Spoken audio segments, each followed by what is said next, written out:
Hello everyone, my name is Dean and this is my channel. It's called The Sword Rules and I'm here to do just another random video.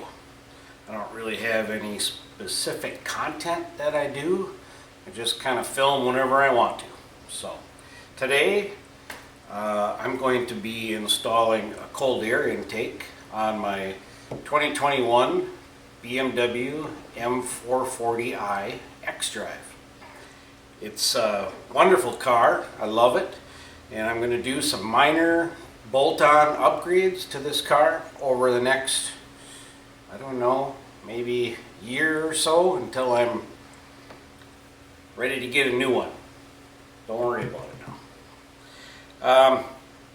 So what I'm going to do is show you the parts that I'm going to be putting on it. I'll give you a close-up view of those, and then I'm going to prepare to remove the old air intake.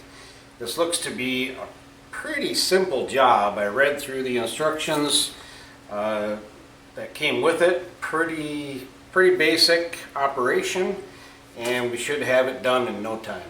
I will be cutting the video off as I move around and prepare for the next step, so you'll probably see some cuts in there.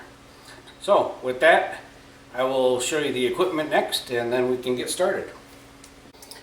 So here's what we're going to be installing today. This is the Dinan cold air intake. It's a beautiful piece.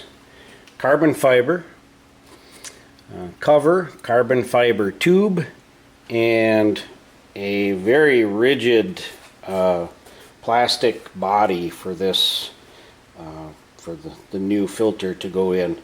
It's looks like it's really engineered well, and I'm hoping to see a really good fit on all these parts. There's nothing but great reviews for this equipment, so I would expect that everything is going to go together really well. Alright, let's get started by taking these bolts out of the strut brace first. Make sure they both come loose first.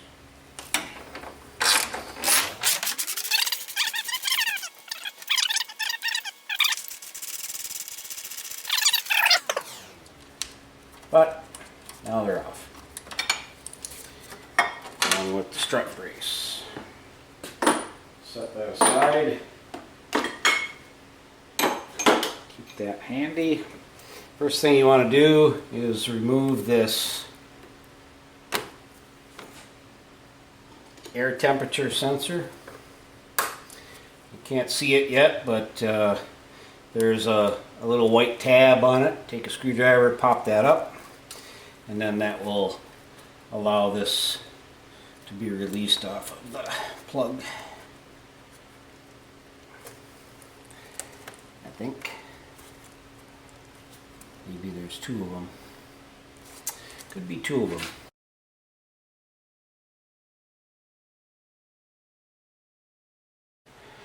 Well, there was actually only one retainer on there. It just felt like when I reached around the back I could feel another retainer, but it wasn't.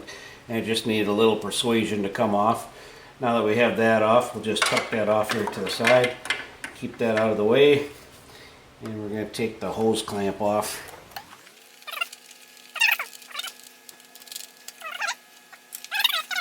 I can't have the hose clamp off. And this should just pull up and out now. Like that. Give it a little twist, maybe.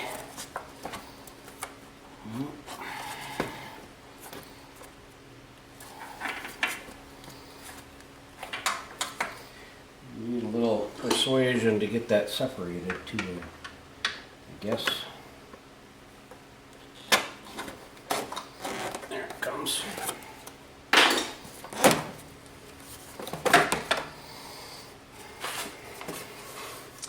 There's the factory air intake.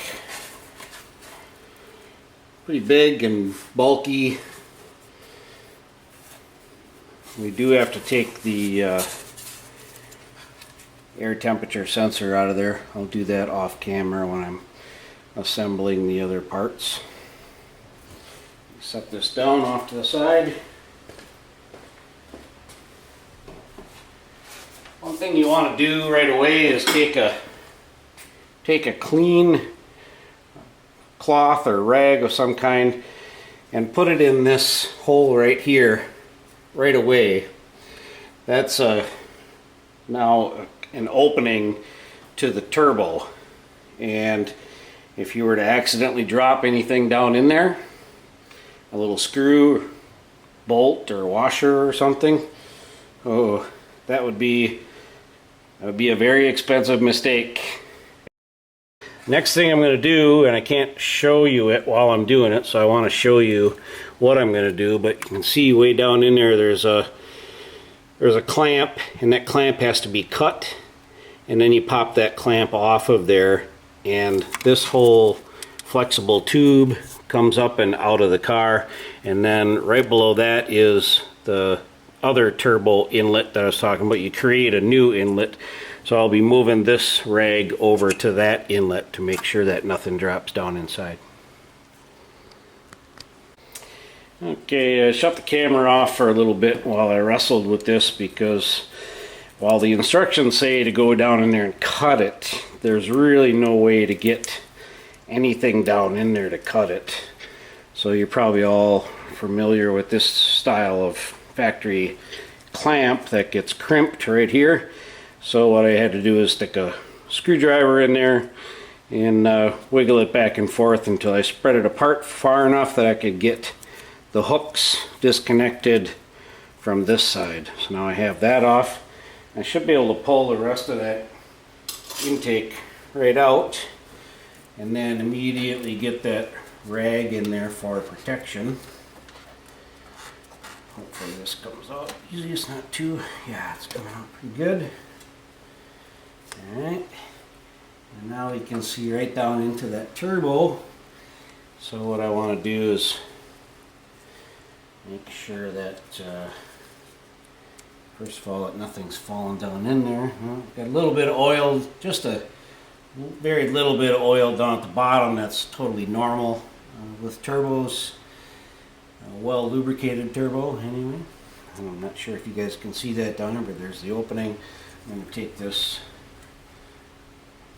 shop towel and kind of just stuff that in there like that, make sure nothing falls in there. One thing I forgot to mention when I pulled this out is this is where you're going to need to use your T20, your Torx T20. These two bolts right here have to come out, and then this air temperature sensor gets moved over to the new cold air intake. I wanted to give you a quick look at the filter before I bolted it into or clamped it into the housing.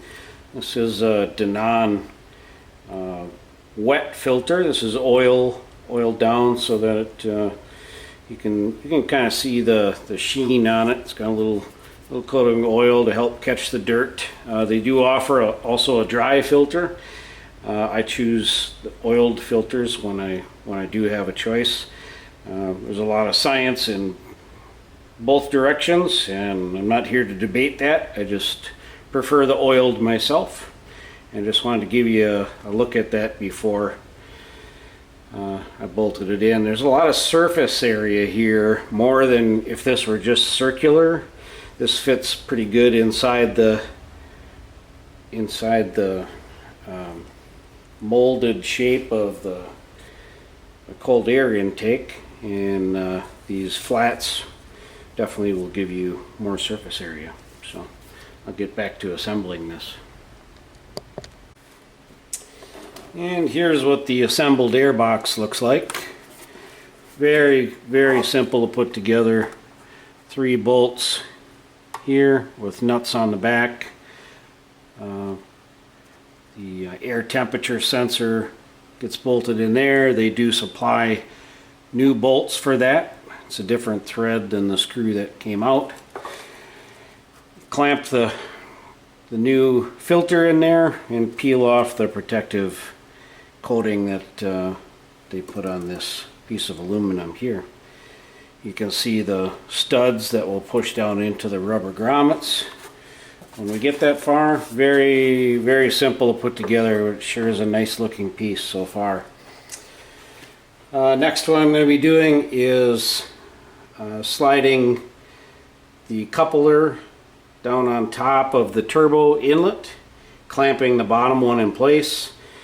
Then we'll place this other hose clamp on there, get that lined up and ready to tighten. At that point, this unit does slide down in there to get clamped in place. We'll reconnect the sensor wiring and install the cover, and then I think we should be just about done, except for maybe a little wipe down. So let's get started on this. Set this down out of the way. Hate to put a scratch in that nice new carbon fiber that we've got on there. So very carefully I'm going to be installing this clamp on here, the coupler and the clamp, making sure that I don't drop anything down inside the turbo. This is 7mm clamp head here, or you can use a Phillips on it. I'll be using the Phillips to get this first one tightened.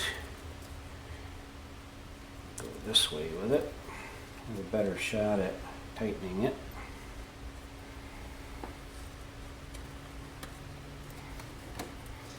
Just make sure it's seated all the way down there against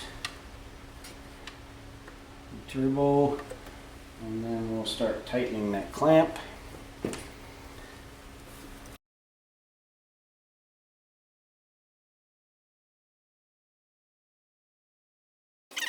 Extension. I have that attached pretty well, and next we will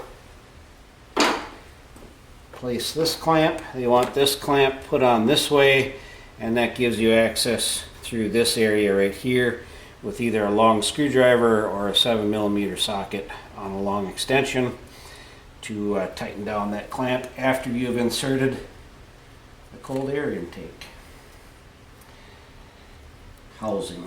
Just to be safe, I'm putting that rag back over there until I get back.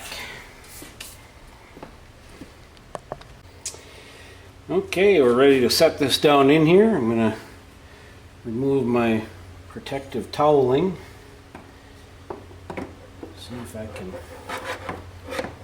wiggle that down in there without doing any damage. Have it going into the top of the housing. Or I'm sorry, the top of that rubber adapter, and we'll get the tabs lined up here. Should be able to just push down on this and snap right in. All three of them are locked in solid, as is our tube into the adapter. Good. That's a great fit. I love it when stuff like that fits together.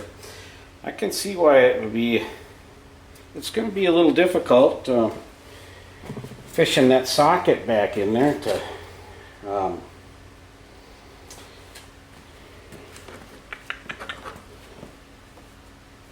get that tightened, but this is how they ask you to do it. Okay, yeah, I've got enough wrench swing.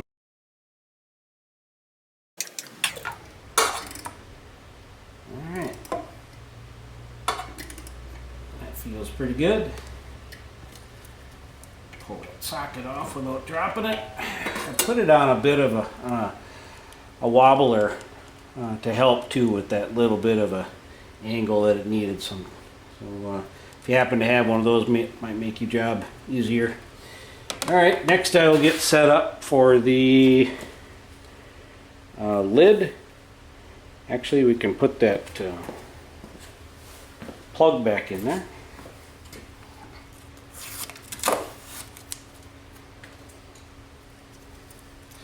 white tab goes up. I did put that plug back in there in the same orientation. It actually only fits in here in one direction.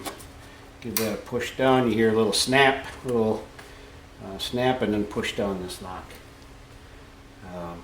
Good. I'll get set up to put the lid on. We're just about done. Then we can do a startup and see if we can hear the turbo. That's one of the selling points on this this unit from the Dinan website, is that it allows you to hear the turbo a little bit, I guess. I don't know. I'm kind of old. I have some hearing damage, so maybe not, but I'm hoping so, because I love the sound of a turbo whine. So, all right, I'll get ready for the next step. All right, ready to go on to the next step. I did have to twist this filter. Just went back and checked, and there is a specific way that this filter has to be aligned in here for it to clear the inside of this cover. There's a bit of a shorter flat on one side, and it has to be slightly off angle tilted back. Then the cover fits on flat, otherwise it's not going to fit flat for you.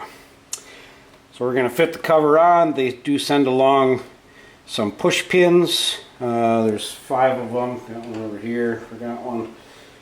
5 push pins go in there. They do send along some extra push pins because these are awful small and easy to lose. So let's get the cover on here. Line the holes up. And we should be able to just simply push these pins through and clamp them down. Oh, they're small. Hard to handle. Yeah. There you go, there's one. You can see why they send extras along, because one of these gets dropped and goes down in that belly pan, you'll never see it again.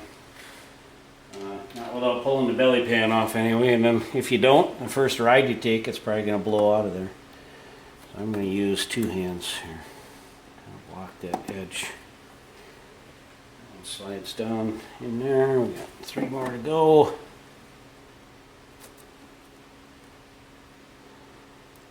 Get the pins lined up, push down and locked. Pretty simple. Pretty simple way of attaching this. Convenient, I guess. I'll find out next time I have to, or the first time I have to change the filter. See how hard they are to get out. There. There in. Give this a little wipe down here.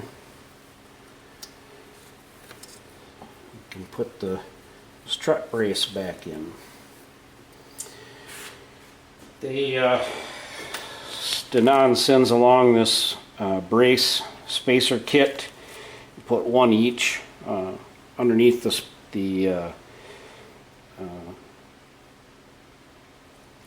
brackets, and keeps enough clearance underneath them. Evidently this housing is a little bit taller than the stock one, so we'll raise that stabilizer up a little bit. So, get those braces out of the package. We're going to go on like that. On one side and one on the other side.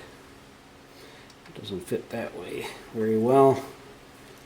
So we'll turn that around. Okay. And I do also have a bit of Loctite. I'm going to put a little drop of Loctite back onto the factory bolts, only because these did have Loctite applied to them at the factory, and that's of course no good anymore since we backed them off. Set this on top of here, get it in place and ready for the bolts. About there, about there. And get my Loctite here. going to put a drop on there. It doesn't need very much. Right about in here is where the bolt catches. Another little dab there.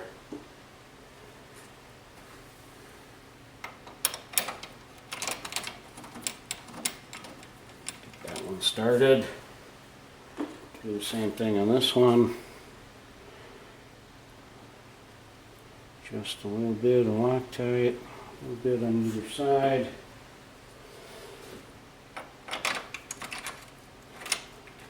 Get that one started.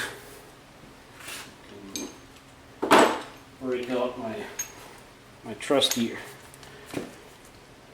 Harbor Freight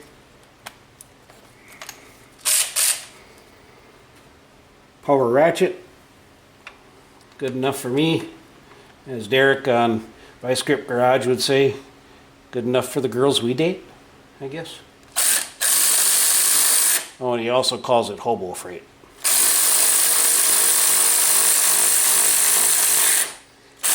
I don't mind some of their tools. In fact, I use a lot of their equipment, especially their hydraulic jacks. Got a couple of those. They have great warranties on them. This one I bought the extended warranty for it. Fairly cheaply, and it's a heavy-duty driver. The battery lasts for a very long time. I haven't charged this for a very long time. Used it a bunch. It's probably getting down there.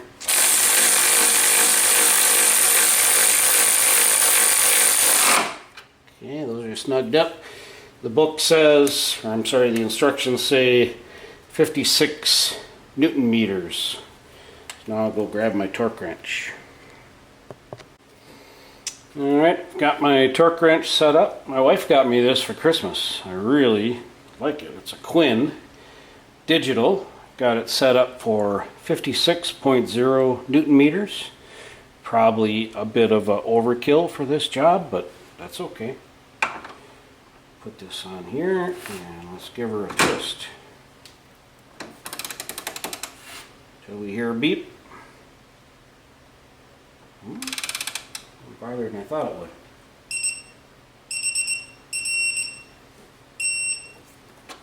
Yeah. Watching the readout at the same time. There's 50. Long beep. There's 56. There we go. 56 Newton meters. And we should be ready for a test fire. Let's see if we can hear that turbo. That's what I'm most interested in. Besides the claimed 9 horsepower edition, I think is what they said in the online description. It's supposed to add 9 horsepower with the increased airflow to the turbo. Really hoping for that little bit of that turbo whine. So let's do that next.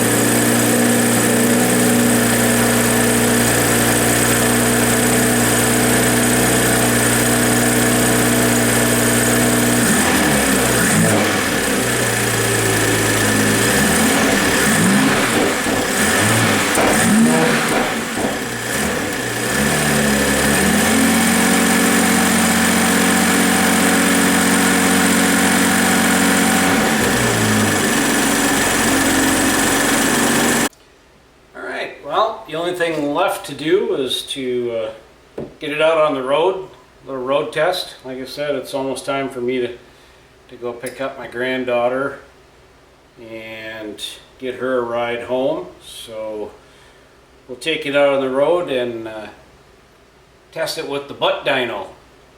And then I'll report back in the comments for the video, I think, on what I noticed as far as any increase in performance. I'm not expecting to even be able to feel it. 9 horsepower isn't, really too much, but hey, it's 9 horsepower, so I'll take it, right? So yeah, I don't have a way of quickly attaching that camera into the car for the ride. And really, I'm a long ways from Mexico, so it wouldn't really be believable anyway, right? If I said I was in Mexico. So, thanks for riding along with me today. I hope that was an enjoyable video for you. I did a lot of cuts so that it wasn't too long. Hopefully I kept it short enough and informative enough to keep you engaged. I noticed online that there weren't any installation videos for this. I can see why. It's not a very difficult installation at all. It's very straightforward, very simple. Just a couple of important things to remember, and that's that keeping that cover, keeping that rag stuffed in there on top of the turbo. Make sure that nothing falls down in there, because that would be a mess for sure. So thanks again. See y'all soon. Bye now. Well, all right, I'm back in the garage. I thought I'd jump back on quick here and let you know what I felt, what the old butt dyno felt, and yeah, didn't really feel anything, and I wasn't expecting anything out of 9 horsepower, right? I also couldn't hear anything. Now, maybe someone without hearing damage can hear that. Like I said, I'll get my friend in here in the next day or two and see if he can hear it. Doesn't matter either way, I guess. Easy install, really high quality, good manufacturing tolerances. You know, the part just fits. Everything fits together nicely. Went in like a dream. I would say, you know, if I just did it, you know, from the beginning to the end without having to jump around with the camera and stuff, probably, you know, taking your time and being careful, probably 30 to 45 minutes at the most. I had all my tools lined up, but I did cut back and forth a little bit, work on the tool bench to put stuff together. So pretty easy install. Overall, very happy with it. Like I said, the fit and finish is perfect. It's a beautiful piece, carbon fiber. So that's it. Thanks again. Had a lot of fun. Hope you enjoyed the video. Have any comments or suggestions, just, you know, type them in down below there in the comment section. They're always appreciated. Take care. Have a good one.